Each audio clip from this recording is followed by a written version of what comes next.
কাশিটা আজ আর তত জ্বালাচ্ছে না। ডাক্তারের নিষেধ না মেনে বৃষ্টি ভেজা শ্রাবণের এই বিকেল বেলায় জ্যোৎস্নাময়ী তাই আজ বৃদ্ধাবাসের একতলার এই বারান্দায় এসে বসেছেন। হাতে কাঁটা, কুলে সাদা আর নীল পশমের গুটি, হাফ হাতা আর গোল গলার একটা সোয়েটার ইতিমধ্যে শেষ হয়েছে।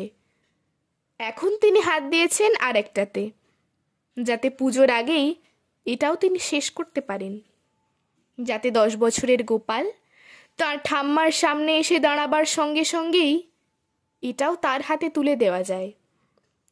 কিন্তু সোজা উল্টো তার হাত এতদিন যেমন দ্রুত চলত, আজ যে আর তেমন চলছে না।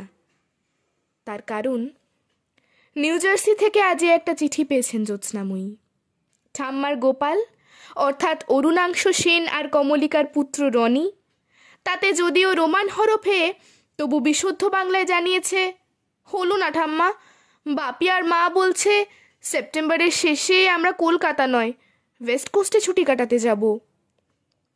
ওয়েস্ট কোস্ট যে কোথায় জ্যোৎস্নাময়ীর তা জানা নেই, তবে এটুকু তিনি ঠিক বুঝতে পারেন যে ছুটি কাটাবার পক্ষে এই নোংরা বিষণ্ণ কলকাতার চেয়ে সেটা অনেক বেশি ভালো জায়গা।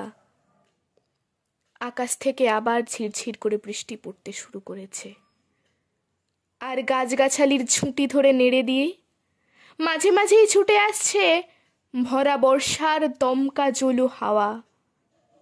সামনের মাঠে তারই মধ্যে উধম গায়ে খেলা করছে কয়েকটি ছেলে। তাদের সবাইকে না চিনলেও এই বৃদ্ধাবাসের চৌকিদারের ছেলেটাকে তিনি চেনেন। ওর নাম তিনি জানেন না, তবে ওরও বয়স হয়তো বছর 10 হবে।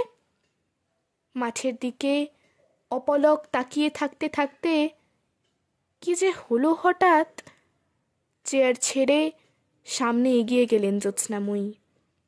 ছেলেটাকে কাছে ডেকে এনে গোল গলা হাফাতা সোয়েটারটা তার হাতে তুলে দিয়ে একগাল হেসে বললেন, গোপাল, এটা তোরই জন্যে বানিয়েছি, তুই সামনের শীতে পড়িস।